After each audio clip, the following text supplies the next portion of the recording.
दोस्तों अपने देश के तिरंगे की ये वीडियो बहुत वायरल हो रही है। ये वीडियो है केरल की, जहाँ पर अपने देश के तिरंगे को ऊपर फहराने के लिए रस्सी की मदद से ऊपर चढ़ाया जाता है, लेकिन वो जैसे लास्ट पॉइंट होता है तो वहाँ पर वो अटक जाता है।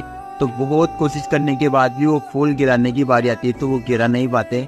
तभी एक पक्षी आता है जो वो वहाँ से जाने कहाँ से निकल के आया है पता नहीं, और वो पक्षी उस फूल को खोल के और वो फिर चला जाता है। दोस्तों पता नहीं ये पक्षी कौन था और कहाँ से आया था, लेकिन जो इस पक्षी ने किया है वो आज पूरी दुनिया को हैरान कर देने वाली न्यूज है। तो यार इस पक्षी के लिए दिल से सैल्यूट है और कमेंट बॉक्स में जय हिंद जरूर लिख देना।